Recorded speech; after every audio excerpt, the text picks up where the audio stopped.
Fight fans, buckle up! Alex Pereira erases the first fight in 80 seconds and reclaims the light heavyweight crown.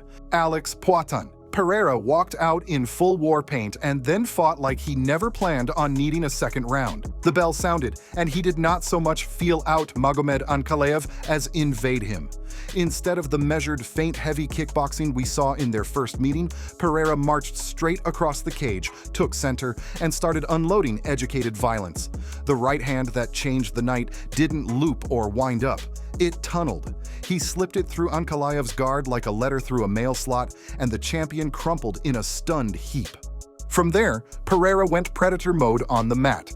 Punches first, then hammer fists, and finally those merciless, straight up and down 12-6 elbows that sounded like an axe biting into a stump.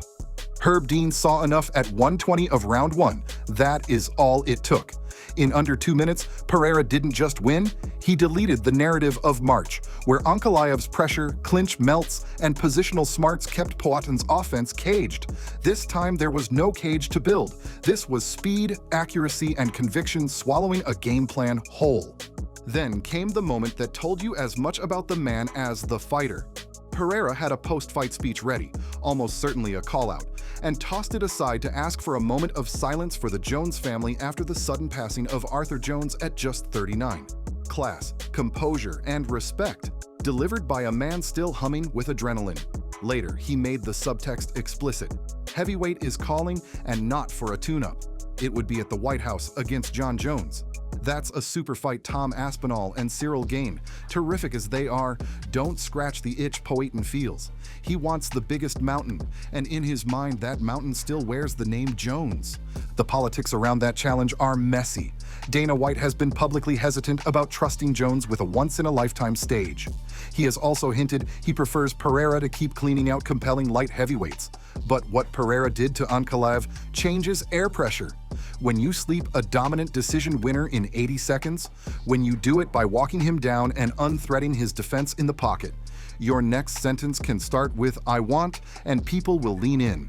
Whether the White House fantasy materializes or not, Poatan's leverage just ballooned, and his aura at 205 is back to full brimstone. Who should Poatan hunt next? Ulberg at 205, or a White House super fight with John Jones? Drop your pick in the comments, smash subscribe, and turn on the bell so you don't miss the call-out. Merab Dvalishvili drowns Cory Sandhagen and nearly stops him along the way.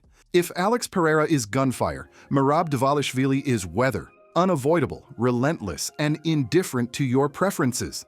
The bantamweight champion's third defense of 2025 was quintessential machine with a few extra upgrades. A lopsided, unanimous decision built on pace, pressure, and a jab cross that kept getting flatter and faster as the rounds stacked. The scores told the story, 49-45, 49-45, 49-46, but the second round told the scare. Merab hurt Cory badly with a fistful of punches in a blitz that slammed him to the canvas.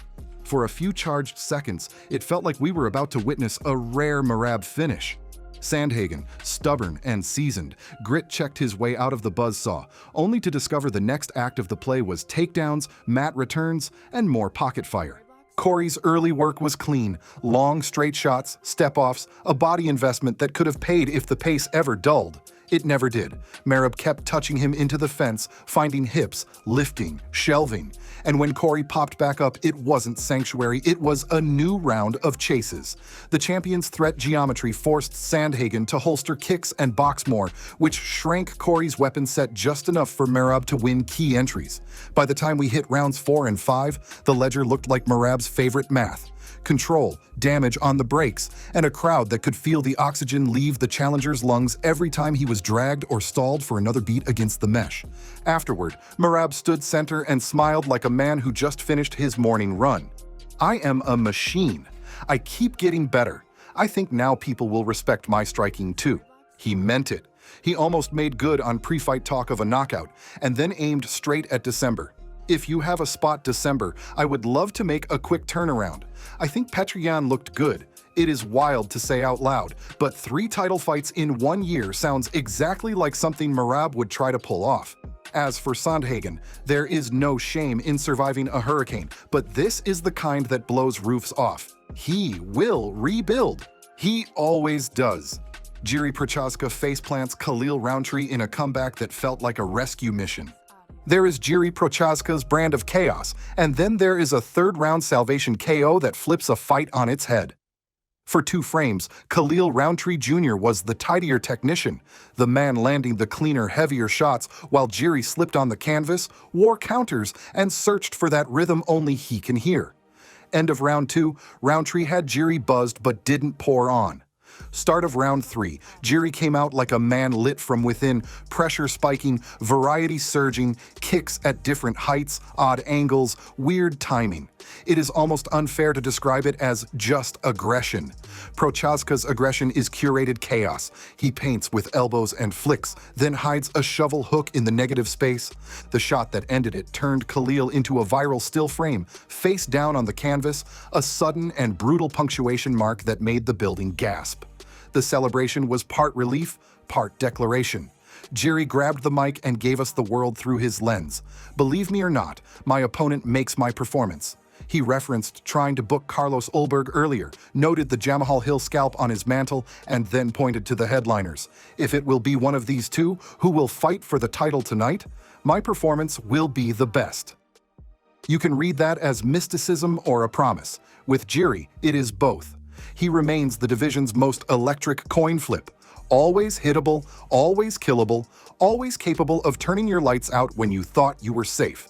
Youssef Zalal submits Josh Emmett in 1 minute 38 seconds and turns a storyline into a sentence. On paper, Josh Emmett versus Youssef Zalal had barn-burner energy.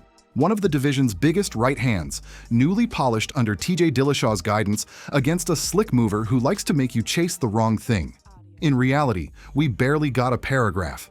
Zalal shot immediately, ran Emmett to the mat, then kept him in a web long enough to force scrambles he had already mapped.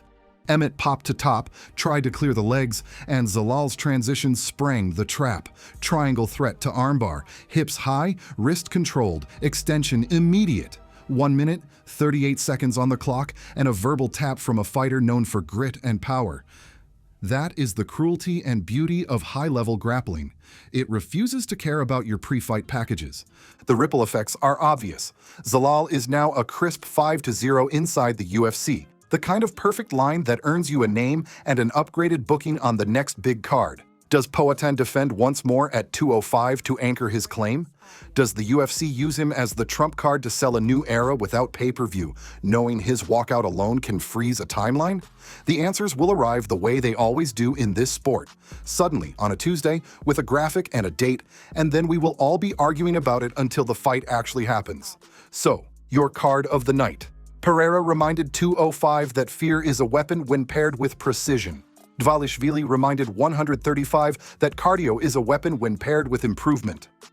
Prochazka reminded everyone that chaos is only random if you do not know how to steer it. Zalal reminded the room that the ground ends arguments fast. If you loved it, tell me what is next. Does Poatan chase Jones under the biggest lights possible or lock the door on the weight class he now rules again? Does Merab really spin around for a December encore, maybe against Peter Yan, and would you favor him in a 4th high-stakes fight this calendar year? And which version of Jiri do you believe we get if the belt is on the other hip the next time he walks? Drop your picks and your wildest next fight ideas below. Then hit subscribe and tap the bell so when the next twist lands, you are here for the first word and the last punch.